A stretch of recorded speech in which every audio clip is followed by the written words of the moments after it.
Assalamu alaikum wa rahmatullahi ta'ala wa barakatuh. So we've got another day of the podcast, and today I believe the subject is Hayah, Modesty.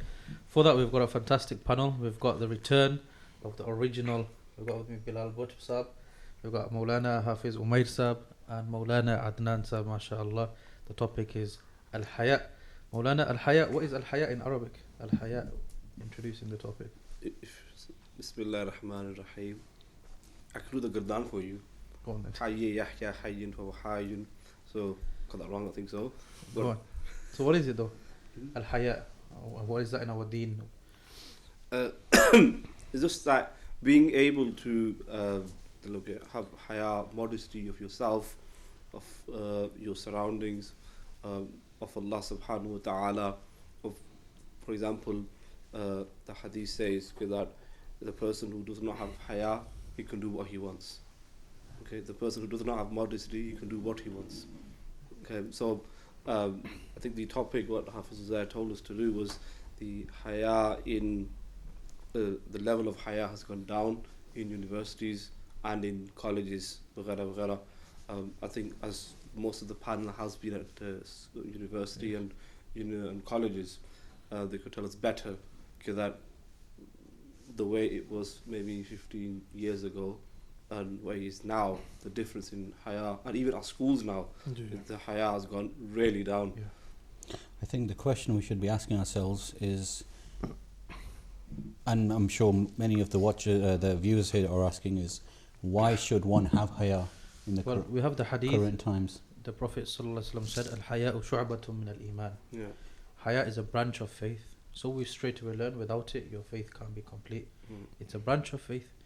In fact, that hadith, there's a story behind it, the rawi of the hadith, the one that you mentioned, إِذَا لَمْ تَسْتَحِي فَاصْنَعْ مَا شِئْتَ. If you don't mind, I'll mention the story. There's a famous imam in history called Shu'bah ibn Hajjaj.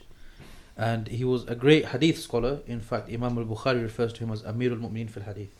Imam Bukhari refers to him as that. He's from Rijal al-Bukhari.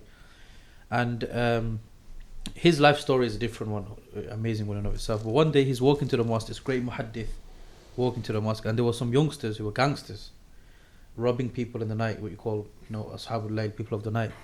And one of them came up to Imam Shu'bah, and he tries to rob him. He said, "Look, what do you do? What have you got for me?" Basically, like the typical robbery scene. And he said, "I've got nothing." He goes, "So what do you do? What's your job?" He said, "Hadith is my job." He goes, "Give me that then." So he goes, "I'm not going to rate to you hadith." So he pulled a knife out and he put the knife to the Imam's neck and he goes, "Give me something or else, wa illa, you know what's going to happen." So he narrates the hadith, إِذَا لَمْ تَسْتَحِي فَاصْنَعْ مَا شِئْتَ. If you've got no hayah, you've got no modesty, do whatever you want. Now those words hit straight into the heart of that young lad. He went home and he said to his mum, "Look, I want to be like that guy, but everyone around here thinks I'm a gangster." And so she said, "There's a man in Medina, his name is Malik, go and study with him." And that lad became so famous. His name is Qa'nabi, by the way. We all know Qa'nabi, the famous Imam of Hadith. The Imam Malik said regarding him, Al-Wara' Qa'nabi, piety is Qa'nabi.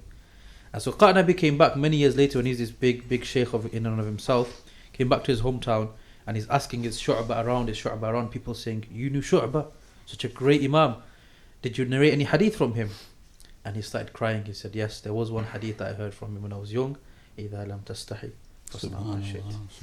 And Imam Bukhari brings it with that chain. Even Imam Malik in the Muwatta brings it with the chain of Qa'nabi from Hajjaj, going back to the Sahaba from Nabi Sallallahu Alaihi Wasallam. Now, Sab, you briefly mentioned in relation to the heart, of course. Imam al-Ghazali, Ghaliban, in his Bidayat al-Hidayah, he speaks on similar grounds, and he speaks about Hayah. And I think what he's trying to do here is trying to set a tone and a kind of base for the reader for the greater picture, because his conclusions, and he is a metaphorical genius in his examples as well. And what he really speaks about in the beginning is that there's different types of Hayah. There's the modesty and Hayah of the tongue. There's modesty and Hayah of the eyes, what you listen to, where you are able to walk, and other limbs as well. And he then ties this all into shukr, yani gratitude to Allah subhanahu wa ta'ala, that safeguarding one's hayah, yani those limbs that are vulnerable and open to sin, you are protecting those and withdrawing yourself and always displaying that good level of Hayah in the court of Allah subhanahu wa ta'ala. And he then brings it to the heart, and he says, if the heart is sound, if the heart has Hayah and is modest in its thoughts and what is processed into the heart, then this of course has a good impact on the limbs, rather than the limbs being immodest and going towards haram and then impacting the heart as a conclusion. And he, at the end, subhanallah, he then mentions that the greatest form of gratitude is safeguarding the limbs from sin and always having that Hayah with Allah subhanahu wa ta'ala. And the greatest form of ingratitude is using those very limbs to be behaya, to be of shame, and to not be to be immodest. And that is the opposite, which is the greatest form of ingratitude. I think the question, again, before we discuss further on Hayah, is probably first to define what Hayah is, right? So, I mean, the best source for a Muslim should always be the Quran. And the Quran tells us, in terms of Hayah, it refers to, three things, two of them that are applicable for men, and women, and the third one is specifically applicable for women, right? So the Quran tells us to, one, lower our gaze, right? Two, protect our private parts, which are both, interestingly, is told to men first in the Quran, and then women. That you should be conscious of that, right? Because a lot of the focus is on women nowadays. And only the third one is specifically for women, which is rather to conceal beauty, right? And so Hayah doesn't necessarily mean just to cover your face or you cover your head or whatever, right? Which is a lot, unfortunately, this is the definition a lot of people have in mind, especially the non-Muslims. The Hayah is somehow a thing only for the women, in a way to oppress them from their freedom, right? So I think, firstly, it's important to know that Hayah applies to both men and women. Now, going forward, I think one of the things I would like to tackle is this assumption that somehow by having Hayah, you're limiting the freedom, whether it's of a male or a female, right? Freedom, all humans are born free and they're free to choose to take whatever action they want, right? So Hayah has nothing to do with freedom. What Hayah actually has to do with is the fact that a free human free willingly chooses to acknowledge the responsibility Allah has put on them, right, through His commands, right? So I think it's important to clarify some of these assumptions and misconceptions people have of what Hayah is. Once you do that, it becomes very clear that, one, it's not just applicable for females, it's applicable to all humans. And in terms of also, then we can start to deep dive a bit more in terms of the wisdom of Hayah. I think one of the things we lack is somehow we always feel like we are the ones who should, Allah should explain to why He's made such commands, right? In reality, Allah does not need to explain to anyone why the wisdom behind His commandments. And I think this whole era we live in where we're questioning Hayah and whether we should even do it or have Hayah or not, is ultimately going back down to the lack of trust and the lack of belief and iman we as Muslims have today, in comparison to history. What it's definitely a challenge of modernity. We're living in times where morality itself can't be defined. We can't define morality for ourselves, and Hayah is out of the question totally. We need morality in our lives, and I think one of the ways I would translate Hayah, not linguistically, but I would say it's dignity as well. Carrying yourself with dignity. I was about to say self-respect. There you go. Integrity, that's what it is. Hayah is reminding ourselves of who we are in relation to Allah. So humbling ourselves, and then in relation to the other people around you, and then carrying yourself. For example, you're a Muslim. You're not an ordinary individual. Allah has chosen you to be from kuntum khayra ummatin ukhrijat lin-nas. So, for example, if we tackle the issue of clothing, if we start from there, like men, the clothing that men wear, and then we come to the clothing of women separately. Like we, in the masjid, we've got Tarawih these days, and you see people when they go into sajda, so their lower body is exposed in sajda.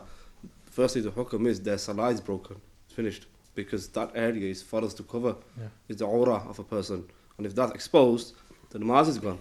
What's the? I think the slang word is sagging. Well, I don't know. Okay, that stop sagging. I've seen that in posters as well. Okay, that what is that? What is that? It's basically boys walking around with their pants halfway down. Okay, with saggy pants. Yeah. Okay, I've heard that. Yeah. So people, whether like wearing these clothes, and then think that it's cool. The thing is, what people forget is that the best example for us is the Prophet ﷺ. The problem is now is people think that it's the new era 2023. We need to move forward. The thing is, the Prophet ﷺ is there till the day of Qiyamah. Allah. Right. We'll be here 60 years, 60 years, but gone. But his life is going to stay there forever. Allah. So what you're saying is there's a modesty. Modesty is then defined. It depends on what you're talking about. Modesty in clothes is the bare minimum is covering the aura, isn't it? Yeah. But modesty increases. I've read about ulama, imams who were so modest that nobody ever seen beyond their wrist, and they took modesty to that level. So there is modesty in clothes as well. It's like Usman Ghani, his modesty, right? His self-respect, and he had so much that the Prophet ﷺ would show him that respect. Allah. That famous hadith when Abu Bakr came in and he said Allah was lying down. Omar came in, he's still lying down. When Usman came, he said, "Wait," he stood up. So why should I not show respect to that person whom the angels show respect to? Subhanallah. We were just talking, I think, yesterday about Fatima, right? And my father the was epitome of modesty amongst women, isn't it? Epitome. My father was literally telling me an hour ago or so that when her request was that when her funeral goes, when it goes at night, but she should be washed at night. Yes, and it should be even the cloth of the covering should be covered so no ghair mahram can see it. That's the level of Hayah our mothers have, right? And it just saddens me at least to see where we are today, and by looking at that, no wonder we're in the state we are, and we're being marginalized, and everyone's playing with us like lions to a dinner. That actually, you can deduce two things from that. There's a common thing now where if you address women and say, look, you need to cover up better, some women will acknowledge it, but most of them will throw back the whole thing about, well, the problem lies with men first and foremost. Why don't they lower the vision? But if you look at the time of Sayyidah Fatima radiallahu anha, she's living in the time of the Sahaba. The issue is not the issue of men. In fact, if you look at Sayyidah Aisha, when she used to go in the blessed Hujra of Prophet ﷺ after he was buried, and she would go without the niqab or without the veil or whatever you translate her hijab to be. But when Sayyidina Umar is buried, she starts to wear the veil. So we see it's not in relation to what's around you. It's something to do with yourself, your spirituality, your state of iman, your state of faith. See, for men, as Hafiz has mentioned, of course, the Prophet ﷺ being the greatest of examples, and Bilal has mentioned that we should take the examples of Hayah from the Quran. And Hafiz, mashallah, you can recall the ayahs where Allah subhanahu wa ta'ala talks about Yusuf alayhi salam, Sayyidina Yusuf alayhi salam, and how his conduct was with Zulaykha, and his modesty and his Hayah and his lowering of the gaze. And correct me if I'm wrong, the story of Musa alayhi salam and with the family of Shu'aib alayhi salam, of course. And if you could mention that for the viewers as well. Yeah, I mean, look, be very beneficial. The prophets, all of them are our qudwa, our example, and their wives. So Allah describes, well, at that moment she's the wife to be, the daughter of Shu'aib, according to the majority opinion. And when she comes to when she's walking, Allah describes her walking, وَجَاءَتْهُ إِحْدَاهُمَا تَمْشِي عَلَى اسْتِحْيَاءٍ, walking with modesty. عَلَى اسْتِحْيَاءٍ قَالَتْ, and with modesty she said. So there's a physical modesty, and there's modesty in speech, we learn from that as well, and there's modesty in clothing, as we mentioned already as well. Very interesting you mentioning this, because people limit modesty to just the clothing, right? This, as you're saying, is physical, but there's also the spiritual, right? So there are people or women and men that cover themselves according to the commandments of Allah, but spiritually are not there. They're not showing. They're not having the Hayah, the modesty, or for a woman the femininity, the shyness. She's wearing a scarf, but it's almost like she isn't. So I've heard from people who are from a professional background, and I think you two, to my right and left, can affirm or deny this. Someone said to me that non-Muslim women at that level of professionalism, their clothes might not be in junction with what is defined by Hayah in your clothing, but their character and etiquette in the workplace sometimes supersedes that of those who are covered, and that you do come across in online or in society as well. What would you say to that? You will find, and Bilal Bhai can agree with this, that with non-Muslim colleagues there is a great display of professionalism, character, and there's one thing that the non-Muslims always say, and it's very common, and if we were to implement that in our lives, as they say, Medina, subhanallah, for us, is do not mix business with pleasure. They say this, and this is a statement which they take literally, but it should be taken literally, because when you are in a workplace, you're not only representing the workplace in of itself, but you're representing yourself, but your identity as a Muslim, your faith, which is all based upon Hayah and modesty, good etiquettes, good adab. And you will find this, and Bilal Bhai of course can give many examples, that the non-Muslim women, as you've mentioned, that though the clothing or another aspect, without discriminating, may seem questionable, however the way they carry themselves, it's almost shutting the door on men. You know what comes to mind was obviously the non-Muslims, they're not people that we need to learn from. We've got greater examples in history, but we can take a lesson. I remember many years ago, my nephew was born, and it was your father, believe it or not, who we called to do tahniq. I don't know if you remember, Ustad. So I walked him in the hospital, and almost every time we passed by a door, a non-Muslim opened the door, and they always said, welcome or thank you and all of these things. And then just before we entered the room, he said, the adab that these people have, if they were just Muslim, they'd be from the saints, because of the etiquettes they have. And those words hit me deep, man. I think one of the things also that drives our youngsters to behave in a way that we would not consider Hayah or modest is this peer pressure. They feel like they need to fit in, and they need to act like everyone else is around them. But one thing I've learned from my life experience isn't that an oxymoron, if I stop you there? Well, you're saying you want freedom, so you're not going to be modest, but then you become a slave to society. That's anyway. Exactly. So, and I think one thing I've learned from my life is people respect when you show prideness in your identity. Fakeness comes across, doesn't matter how much you try to hide it, right? So if you're trying to fit in, and that's the reason why you're not wearing hijab, even if you don't wear hijab, you will never be able to fit in with them, right? And I've noticed, at least from my personal experience at work, people respect me a lot more when I am openly sharing my views as being different and being proud to say that I believe in what I believe, right? That goes a lot further with them. They understand I'm different, I have a different culture, but they also respect me a lot more because of that, versus someone who's always trying to fit in with them and do whatever they want. So I think one thing for us is about being proud, right? Being proud of the fact that we're born Muslims, right? We need to bring that pride back into our lives, I think. 100%. I'll back that. I walk around like this in airports, in the open world, and I've never ever received anything but respect.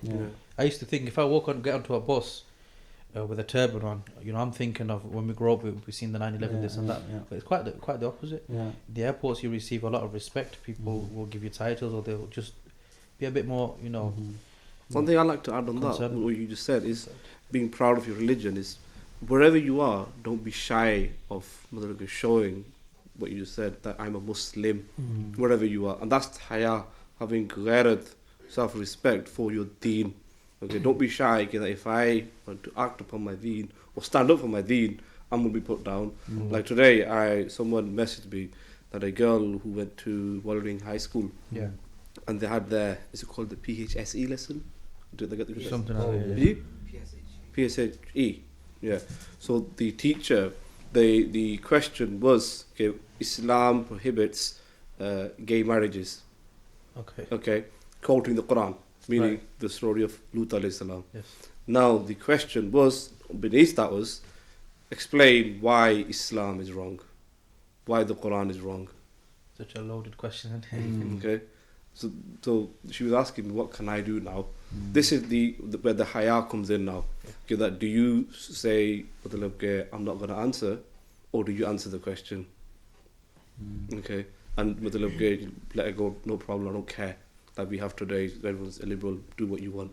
Well, you can. It depends how you answer the question, right? You could say, according to modern belief systems, it might seem like Islam is wrong, but then you can actually provide the wisdom behind it and turn it into a positive thing. So it also depends on how you receive the question. Islam actually gives you true liberalism. Yeah. In fact, there's a story I read once in a book. A wali, he said to his muridun, to his disciples, I can do whatever I want. And they said, Sheikh, how is that possible? Because, there's halal and haram. You can't just do whatever you want. You can't always follow your nafs. He said, well, I only desire that which Allah wants, and I hate that which Allah doesn't want.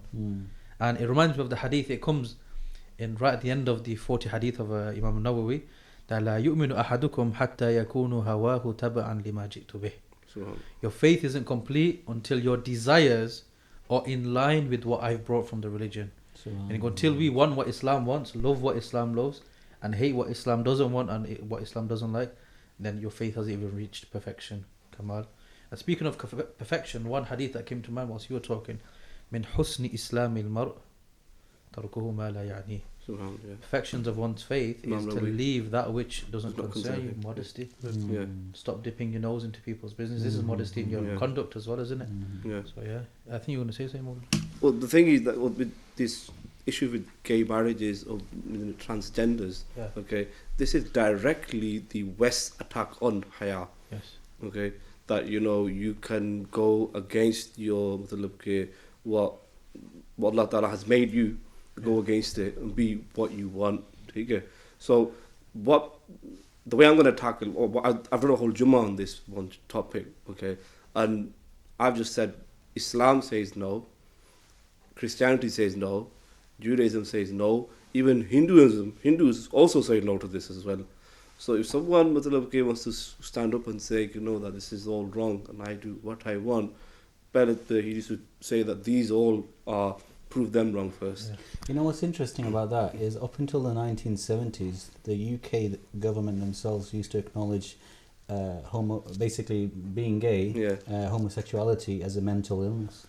Well, the counterattack is we know better, but this whole thing about identity as well. People now are picking pronouns, and based on that pronoun, the whole world has to adjust their, reference to that individual. So why don't we change our pronoun to Muslim? I'm a Muslim. What are you going to change for me then? I'm no longer he or she. I'm Muslim, and how they should, act with those should also be adjusted as well. We can use our identity as a Muslim to stand firm in it. What it all stems from is ego, I think. Ego to the point where you feel like you know better than God, Allah, right, and God, and the society we live in, we have to have proof for everything before we submit to it. I think having the freedom to be able to submit to Allah, knowing that His wisdom is much vaster than yours. Liberalism, right? That's true liberalism, isn't it? Freedom, Whereas, people in the West limits it to something that's in your control and you fully understand, which I think ultimately it's ego, and it's the lack of ability to be able to accept a master. There's that quote, if you're going to be you're a slave anyway. Yeah. So if you're going to be a slave to something, why not be a slave to the Almighty? Subhanallah. The greatest of all things that can be served. It's like the story that I think in the time of Faruq Azam, a woman, she went on Hajj. And then after that, she never went on Hajj. So someone asked her, okay, why when you go on Hajj, you've only done it once, you had the ability to do it again. She said, my ghairat comes first. My Hayah comes first. One thing that might be interesting to touch upon is the wisdom behind Hayah. Because a lot of the generation now, they want to see the proof, the reasoning before they do something. Hayah is a safety shield for you. It's a safety net for you.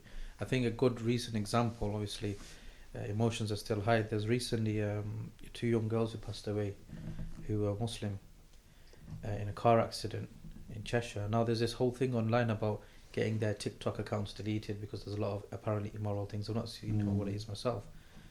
But that just shows you now, look, if you have morality, if you have modesty, your dignity will always be preserved. Now people are worried about the dignity of those who have passed away. They can't change anything now. So Hayah saves your dignity, saves you, preserves it, your ird. What I'm going to add here is, the hadith, like for yourself what you like for your brother. Yeah. That is connected over here. Because what's happening is with the social media, the Hayah is gone. Gone. So, for example, one person makes a mistake by uploading something, okay, of himself, for example. Now, would you like it that if it was you in that place and you share his photo, No. that your photo is being shared, Well, good. okay, on the social media, you wouldn't know. So if one person has made a mistake by doing it, then don't share it. Yeah. Just for thinking of him. The If social you media look has at- completely. If you look at how many lives yeah, have been ruined Yeah. by the immodesty display and post on social media, and Yeah. only recently, without mentioning any names, one or two Pakistani politicians, you could say almost lost his or their life due to this kind of display and character on social media. And it almost feels as though that some social media platforms have been designed so that people can express their It's an outlet for them, isn't Hayah it? and their It's a- immodesty on it's a- there. Mm. And I think this is what's really ruining and destroying the youth. Yes. And like you mentioned, Interesting point. there's freedom, there's freedom in this. However, it's really important that a line is obviously drawn. But I just feel, for some reason, when it comes to the Hayah element, there is no line. It's just kind of, you get to the end of the boundary of Hayah, and it has to go a step ahead now, and then you'll find something more immodest, and then something more immodest. Freedom is there now. You're walking on the street and everyone knows your business. Well, this is the There's thing. no freedom, There that is is no there. freedom. Like, we've always almost been like enslaved and used. The words that we would use to express the situation is actually being used against us, right? So Yeah. actually, we are not free, but it's been called freedom, Yeah. right? So I think also one point I wanted to make is, we're talking about social media. Hayah doesn't only apply to the physical; it also applies to the digital, right? So Definitely. when you're scrolling your feed and you see a woman or someone from the opposite gender and they're not wearing or fully covered, it also, you have to also lower your gaze. Just because it's on a screen doesn't mean that now you can watch If everything. you look down, that's when the next video is. Well, there you go. the best to do is close it all together. There you go. So, I think then that also leads us to, other topics like pornography and this kind of thing, which again, it's a big problem our, community is facing, and I think we need to be more open about discussing such topics. But going back to Hayah and in terms of the wisdom behind it, as far as I've understood at least, Allah has placed an attractiveness between men and women, right? And it's the strongest kind of attractiveness there is, right? He's created, right? And there's a reason for it, and the reason isn't because so we can use that attraction to please ourselves and fulfill our desires, but actually the real reason, as far as I've understood, for that attraction between the opposite gender is so we can procreate, so we can create children, right? But we can create children in a circle of marriage, so then when the child is born, the father is fully responsible for the upbringing of that child. Yeah. So Hayah, to me, as far as I've understood in terms of the wisdom behind Hayah, is to allow the correct upbringing of children, Yeah. right? Because if that why do we need to cover when we're actually interacting with the opposite gender and someone that we can potentially marry but are not married to, is because that attraction is so strong that when you expose your body, it increases the likelihood of sexual intimacy outside of the circle of marriage. Yeah. When that occurs, you have children born without fathers, and their biological fathers are not responsible for taking care of those children, which leads to single parenthood and mothers leading, a single parent family, which ultimately leads to the wrong upbringing of children, poverty, crime, Well, many everything areas. you've touched on there are the 5 maqasid of Islam anyway. Preservation of life, preservation of wealth, of lineage, and all those things. So in summary then, Hayah is religion itself. You lose Hayah, you lose all of That's those it. objectives of the religion itself. That's it. How can you be a Muslim and not have Hayah? The digital aspect is so dangerous, Bilal. I came across this story very, very recently that there were 4 or 5 brothers. One of them passed away, and one of them had a addiction of watching pornographic and haram content. And what he did was he found some links which he would occasionally share to the brothers, and they would then watch this, and then it became more frequent. And that same brother from the group, he passed away. And as you mentioned, wanting goodness for your brother and so on and so forth, as the hadith mentions also, these 4 brothers, they then went to their local imam and kind of did afsos in such a way though, and this really moved me, subhanAllah, that this content which was being sent to the brothers online via email, he's now passed away. He's in his qabr. Right. But those links continue to send. Because they're automated. Because they're automated. Yes. Yani, how do you... Yesterday we spoke about the 3 things that benefit you in your qabr when you leave. But then the consequences are there's an opposite effect to that as well. And you can leave behind something so bad and so disturbing that it continues for Yawm al-Qiyamah. I think one of the ways that we can actually provide a solution to those people who don't see the benefit of modesty is accountability at the end of the day. There's not a moment of our life that's not going to be recalled on Qiyamah, or every single second of your life. It's like when they came to, was it Sheikh Ibrahim ibn Adham, and they asked him, from the Salaf, they asked him, give me a fatwa that I can sin. And he goes, I'll give you the fatwa, there's 4 conditions. If you can sin outside of the kingdom of Allah, if you can sin where he can't see you, where he can't hear you, and without his favours, without everything he's given you, then that's not my shit in essence, isn't it? So there's Hayah in everything. Another aspect I want to touch upon was the Hayah of talking, the way we talk. This is a big one, because the words used in our community that people are using, the slang, or even swearing.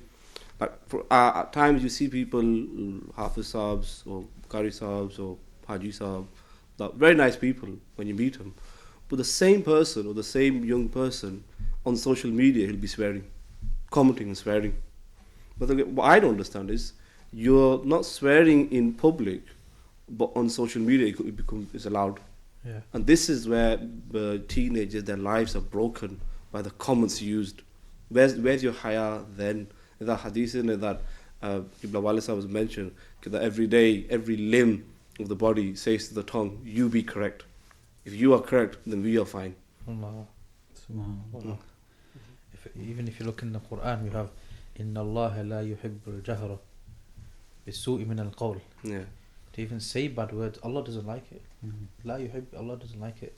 And someone asked me once, actually, I remember in Victoria Park, what's the Islamic position on freedom of speech? Do you have freedom of speech in Islamic, law, etc.? And I said, look, as far as I'm aware, is no. We don't believe in it. Because our Prophet has taught us, Man kana yu'minu billahi wal yawmil akhir, falyaqul khayran aw liyasmut. We either say good or we be quiet. It's not befitting of a believer. I think there's a story of Sayyidina Isa alayhi salam, isn't it? When they were cursing him and saying X, Y, Z to him, and his disciples asked him, why don't you say anything back? And he said, Anbiya haven't been created like this. It's not from the qualities of a Nabi to do that. إِذَا خَاطَبَهُمُ الْجَاهِلُونَ قَالُوا سَلَامًا. Muslim is defined by his actions. But there is no freedom of speech on the earth. If someone says, in reality, there is no freedom of speech. Like, you can't say anything about the Queen, but she's died now, right? The Holocaust, you can't say anything about that as well. Okay, so there is no freedom of speech. There is a limit around it. What the right word to use probably is selective freedom of speech, right? People want to use this term of freedom of speech when it suits them.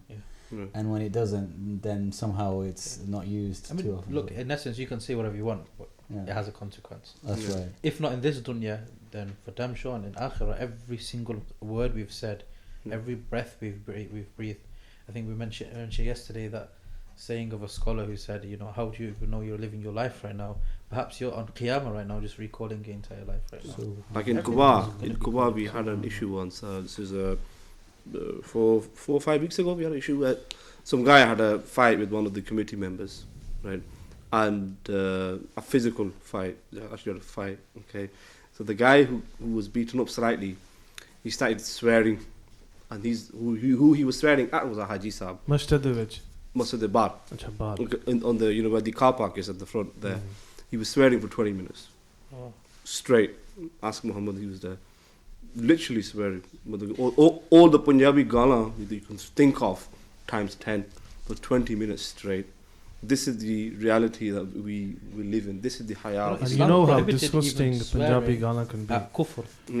Yeah, swearing at kufr is prohibited even in Islam. Something that we're so opposed to disbelief, polytheism, whatever. Yeah. Allah says, وَلَا تَسُبُّ الَّذِينَ يَدْعُونَ مِن دُونِ اللَّهِ Yeah.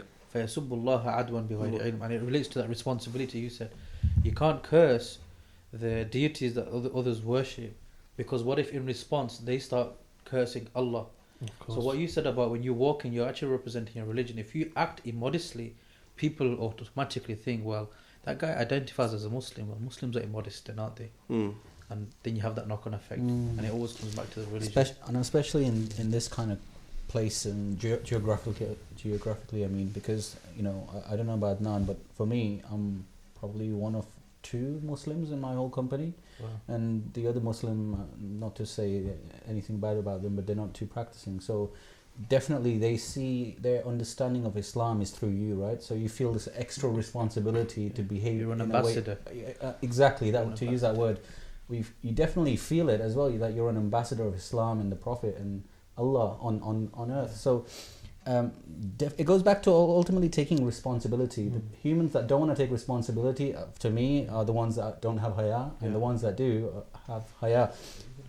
No, we're just going to completely agree with Bilal by there, that the way you carry yourself, even in the professional world, you kind of become a unique personality and a really special person amongst the colleagues because of how you carry yourself, and you don't involve yourself in that foolish and foul talk. There's no backbiting.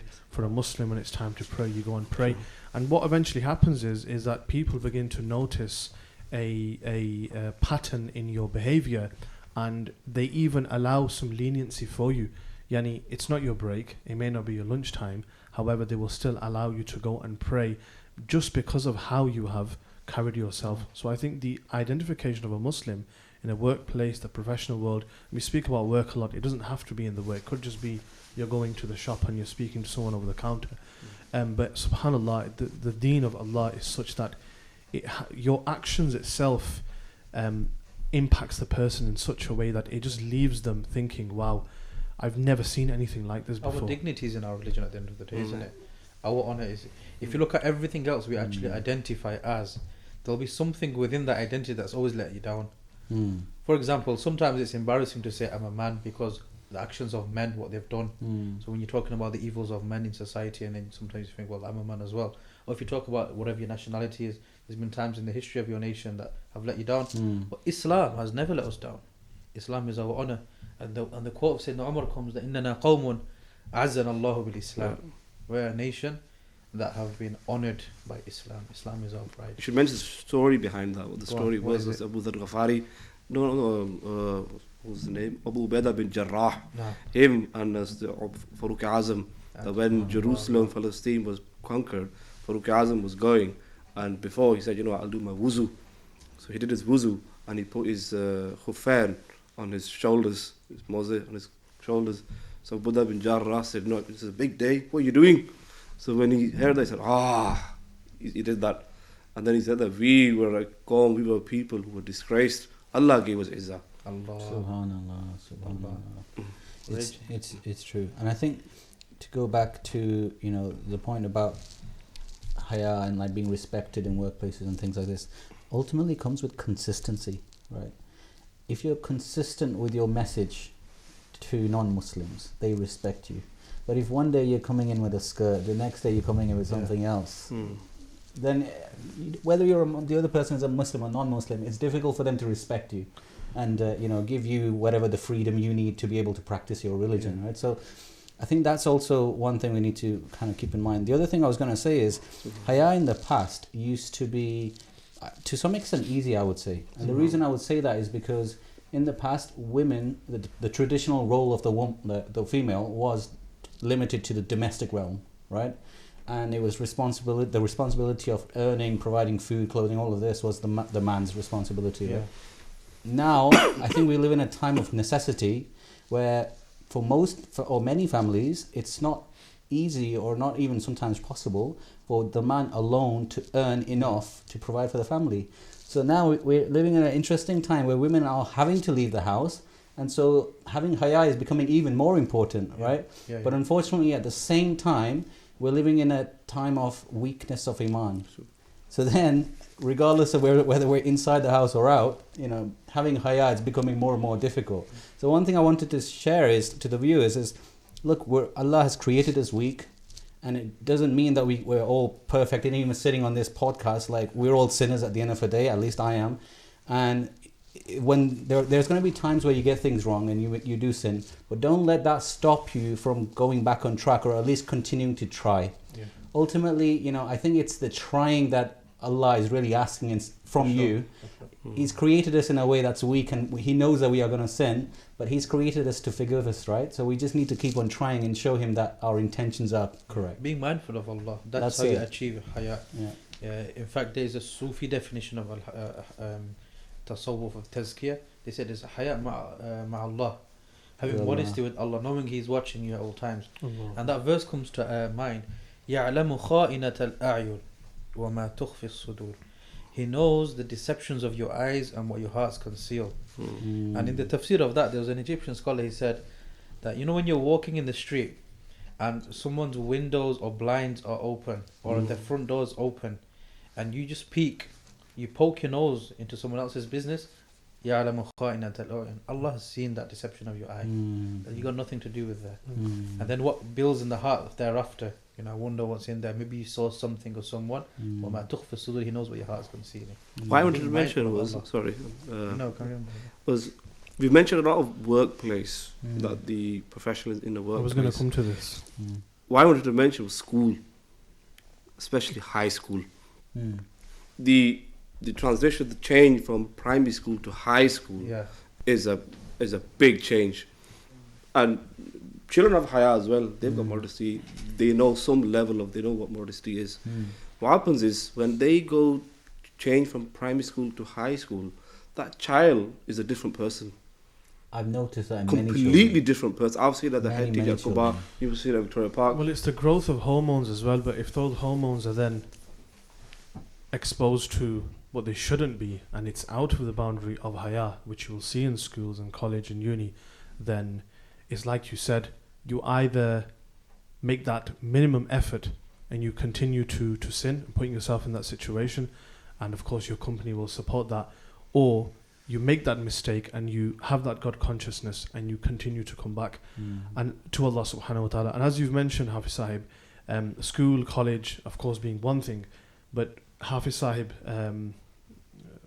very beautifully mentioned today in the tafsir of the Quran after Taraweeh, that we find a lot of immodesty and behayai within the homes between cousins. So because we believe that this is our cousin, our first cousin, and its family, it's okay for the males and females to interact in a certain way. Whereas this also applies in the house. So if modesty is not kept within the house, automatically is going to reflect in a negative manner when you go outside. I mean, look at it this way.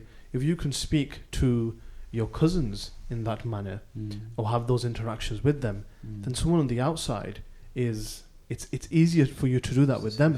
Same thing, because they're not relative. And surprisingly, it's in a way it's good that in at least in the West, sexual or any kind of interaction in that sense with the cousin it's almost like doing it with your sibling, right? So what that allows is, at least within the home, even if things like that are happening, which are of course not correct, because of that environment and culture they've grown up in, it still doesn't lead to sexual relations and intimacy, right? I think that's almost like a blessing of being in this location. Whereas in the subcontinent, this South Asia, these are the kind of things that lead to many families running into some challenging discussions. So, sometimes being in the West can actually help you. I've actually seen many people who back when they were in South Asia were not as practicing, but when you're putting in an environment that's so different from you, it kind of makes you go back to your roots as well. So in a way, it kind of, being in the West has almost helped us have more Hayah, if you know the kind of direction I'm trying to say. At first, I thought you were taking in that sort of Sayyid Qutb and Maududi direction. I think he once said, I went to Muslim lands and I saw no Muslims, and I went to the Muslim lands and I saw Islam. We're not saying that, of course, but definitely when you are put outside of your comfort zone, you do tend to hold yourself. Allah Iqbal said that as well. There you go. But yeah, Molana, I think you were going to say something. No, I was just nodding my head to Bilal, as always. But yeah, in terms of solutions, what would you propose or share with the viewers? Like we said, mindfulness of Allah, being conscious of Allah at all times. Because at the end of the day, if you recognize Allah is always watching you, at the end of the day, then you'll always carry that etiquette with you. It's like if your father's in the room, you act in a certain way, don't you? You don't sit or slouch the way you would have slouched if he wasn't there. But Allah subhanahu wa ta'ala is more worthy of our etiquette towards him. And when we look in the definition of ihsan in the hadith of Jibreel, it's أن تعبد الله كأنك تراه. That you worship Allah as if you're gazing upon him, as if you see him. I.e., there's the etiquette with Allah. It's about etiquette with Allah, how you conduct yourself. And today we recited Surah An-Nisa, and Surah An-Nisa mentions the opposite of certain people who established a prayer, but they prayed it as if Allah is not gazing on them at all. إِذَا قَامُوا إِلَى الصَّلَاةِ قَامُوا كُسَالًا. They stand lazily in their prayer. So modesty even leads into the prayer, which I think you started on, people in the salah not wearing the right clothing, etc. The way you stand. There's this common thing I've seen amongst Arabs. I've been to the Arab country. You see it here as well. Lazily doing the takbir and just slouching in the prayer and all these things. You look in the Quran and you're seeing that Allah is actually speaking very negatively and damning those people. وَيْلٌ لِلْمُصَلِّينَ الَّذِينَ هُمْ عَنْ صَلَاتِهِمْ And the munafiqun, Allah says about them, they're worse than the one who doesn't even pray. He says, فِي الدَّرْكِ الْأَسْفَلِ مِنَ النَّارِ, in the lowest pits of the fire. And they're the same ones Allah describes as they stand sluggishly in the prayer. يُرَاءُونَ النَّاسِ, and they'll only ever better their prayer when people are around them. Another solution I'll give to the viewers is that parents at home need to be more open with their children, especially with the LGBT problem that we're having. Parents need to be more open, and if such a thing happens at schools where they're being taught, then the children should inform the parents. This thing, the parents need to open up. Yeah, for sure. And two more solutions I wanna say as my final words is that verse finishes with وَلَا يَذْكُرُونَ اللَّهَ إِلَّا قَلِيلًا. That those hypocrites, those munafiqs, they don't do much remembrance of Allah. So if we make a daily wird of remembering Allah, if you're walking around saying Allah, Allah, Allah, it's very hard for you to then have immodest speech or immodest actions. If you're walking around with a misbah in your hand, it's hard for you to do immodest things with this in your hand. Most you're going to do is whip someone with it. So that's another, I think, a solution is having a wird of dhikr and adhkar. And secondly, modest innards begins with immodest outsides. So if we have immodest clothing, if you wear the Amama Sharif, you're not going to walk into a casino, are you, and start doing immoral and immodest things, are you? So by having modest apparel, Islamic apparel, like that of our scholars and those came before us, we will say that our religion is actually our protection. Hayah is actually your safety and safeguard. What about the bees that do? For them, is Allah will question them. Speaking of solutions also, as we are coming close to the conclusion, of course, we've mentioned the home, public places, workplaces, places of education, and it almost seems as though now that you're not safe anywhere. You're not safe in the comforts of your home. But from my experience, I would say that the person, youngsters especially, and our viewers, of course, out of all the places that we've mentioned where immodesty can prevail, you're most vulnerable when you're alone with your devices, okay? And we can't sugarcoat this. It's just so apparent because of the connection and the love we have with our devices. So I think one thing we can do, the people that are having issues with haram content, Facebook, scrolling down and looking at something or gazing upon something for a prolonged period, which they shouldn't, take social media out of your life. And Ramadan, as we mentioned, I can't remember, it was, I think Moeed Ali was mentioning the other day, it's about actually taking away, or was it Molana Rahad? Rather than adding, it's the blessing is in taking away. So potentially this is something for our viewers when you go back, is look at really, is it the home? Is it Allah Ta'ala Tanush Kang to Shifa Atafan Mayafsab? Ameen. Is it the public place, the house, education, workplace? question yourself, in which place, in which area am I most vulnerable to immodesty? And for majority of us, it's going to be when being alone with the phone. Take that out of I your think that's life. another thing we should talk about in a future podcast is the vices of the eyes and what impact that has on you spiritually in your faith, etc. One thing that I think we need to have another podcast on is the Hayah Aqidah, have the right Aqidah. Jameel. Yeah. Jameel. Inshallah. But, Inshallah. Any concluding remarks for that? But you know, for me, Bilal. it's about, ultimately, it's about sincerity. If you're not sincere, all of this is just talk, Yeah. I think. So, They say modesty without sincerity is ostentatiousness. It's there you riyah, go. isn't it? yes, It's yes. riyah. But I mentioned this to a teacher once. What happens if I act more modest simply because people are around me? Does that become riyah? I actually asked him that question. He said no. He goes, modesty only brings khair. Modesty only brings khair. He goes, that will have an impact on you. Allahu Eventually you Akbar. find yourself doing it when no one is even there anyway. Subhanallah. So al-haya la yati illa bi khair. It only brings khair. So whatever you can do min babil haya that you believe is modest, whether it's in your apparel, whether it's in your conduct, your mannerism, etiquette, it will only bring khair. In this day and age of immoral and futile things that we are seeing out there, I think the best thing we can all do is have haya. Kang di Have Hayah. haya.